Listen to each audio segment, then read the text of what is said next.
All right, coming up on this episode of Watch Culture, we have our first appearance of Don doing a movie review with What's me. up? So we're going to talk about the 2001 classic Training Day starring Denzel and Ethan Hawke? yeah, so it's going to be a good review. You're going to want to check this one out. Hey. All right, we're back for another episode of Watch Culture, the show where we give you recommendations on movies you should be watching. Today, Don and I are talking about Training Day from 2001? Yes. Okay. And this movie is a really interesting movie on its own terms, but also like surrounding like the mythos of it too. Yeah, totally. Yeah. When I saw this movie, actually, I saw it not too long ago, and something that I'd like to bring up is that I actually watched the censored version. It was a TV cut, and so I didn't hear any Denzel's lines. Oh yeah, he's just like he was muted the whole time. Like, yeah, because he swears like over 200 and something times in the movie. Yeah, so you know, it's kind of sad because my perception of all these lines is like it's just like him like speaking and getting cut off, and it was so lame. But this was like a TV cut that my dad had like recorded, and that's the version that we ended up watching. So I definitely want to see it again, uncensored. But this is probably not necessarily the best case scenario of a corrupt cop, because there's other movies like Point Break and Deep Cover and Reservoir Dogs, but there's something special about the way Denzel Washington like carries himself as Alonzo. Yeah. And I guess it's based off of a real story about a corrupt cop named Rafael Perez. yeah, Yeah. as you were saying, it actually reminds me, not to go off track, but it reminds me a little bit of Gran Torino, honestly, Clint Eastwood's performance, except this time, you know, the corrupt or the angry sort of like rough around the edges sort of cop figure. He doesn't end up being so heroic in the end. Noble. Yeah, it's kind of sad. He kind of goes down in flames, but not in a good way. Yeah, and it's funny too, you mentioned that, Don, because when Antoine Fuqua, the director, he originally drafted the script for this movie, he intended for Alonzo to get away with the crimes, but Denzel Washington's like, no, he's like irredeemable. He needs to die at the end of the movie. So, I mean, that's a bit of a spoiler, but yeah, the he can't get away from everything he's done, and Ethan Hawke's character, Jake Hoyt, like, is ultimately his undoing. Wow, yeah. Interesting role that the actor has in the screenplay, like, or he has that much power. I mean, if you're with Denzel on the set and he's like, "No, I'm dying," and you're the director, I would think that, you know, the director would be like, "Well, this is my vision," and no, but wow, if it's Denzel and he's that role, yeah. And it was like Oscar nominated, or he won? Actually won Best Actor for this movie, okay. and this was his second ever Best Actor win after Glory from 1989.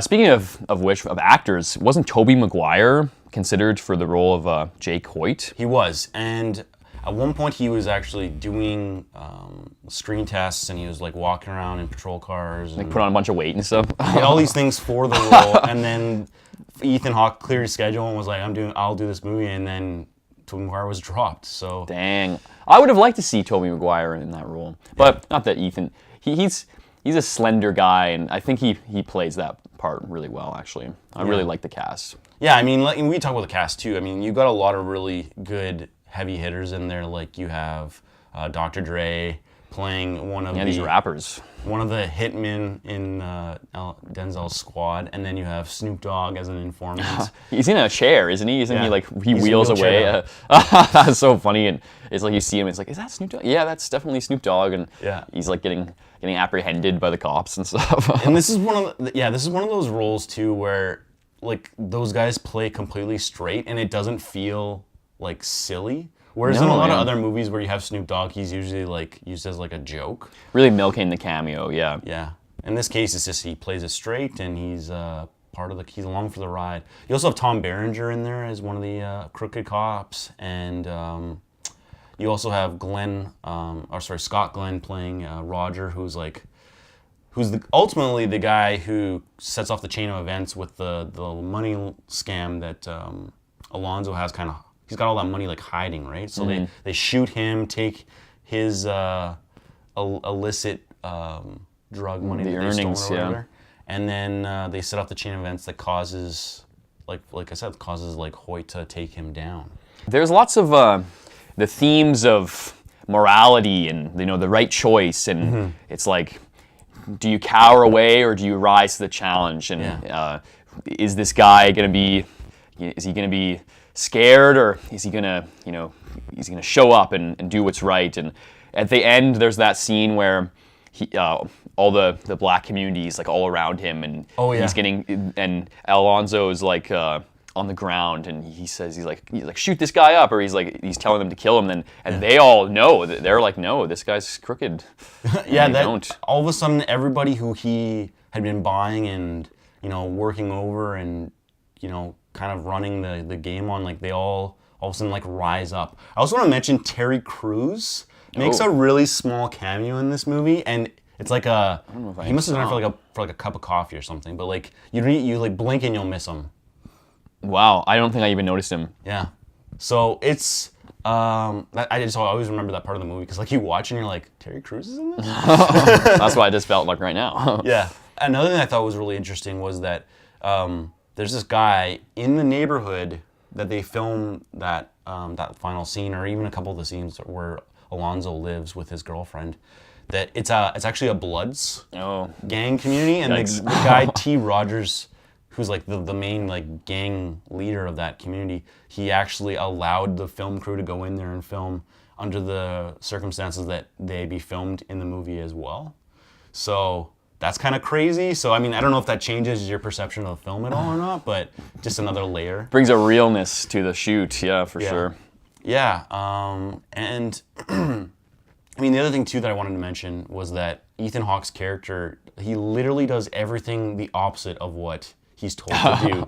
Like he goes after that little girl who's being like about to be raped by two criminals and saves her when Alonzo's like, don't worry about that. It's so heroic, that scene. Like he jumps out of the moving car pretty much. And I'm pretty sure he's high at that point, or he's coming off of his high, and that's like the first scene where you really see like how much of a hero this guy is, because just like leading up to it's like his first day, and he's like putting on his uniform and stuff, and when you're not fully introduced to the character, you're not sure really where he stands or how much you like him. But as soon as I saw that, I'm like, okay, this guy's a sir. He's cool. He's a stand-up guy. And then later on, that's actually one of the things. And again, another mild spoiler, but that's another one of the reasons why he's able to like get out of a circumstance where he's about to be murdered by other criminals, and then allows him to go after Alonzo to finish the climax or whatever. That said, I think we've covered off Training Day pretty well. We hope you enjoyed the review. If you haven't seen it, go out and watch it. It's a great crime drama. Not the uncensored version. Yes, watch not the censored version. watch the true director's. You want to hear Denzel's lines? Trust me. And if you've already seen it, we hope that kind of like re-inspires you to check it out again, because it's definitely worth a revisit.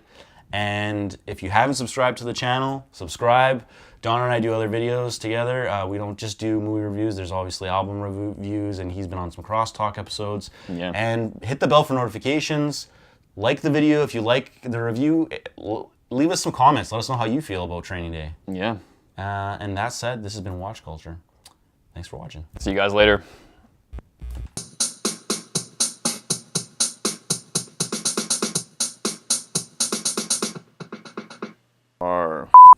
Get this off. Yeah, get that off the table. Check 1, 2. Do you hear me? Yeah. Am I on now? Yeah, you're good. And I know you were wondering about what these two differences are. Which one do you usually go to? Put on the top one. Is there? Okay. I'm pretty sure it's like this might like cut off lower frequencies, and then this one's just like doesn't cut off anything. Oh, so like in the case that we're got something in the background, like interrupting?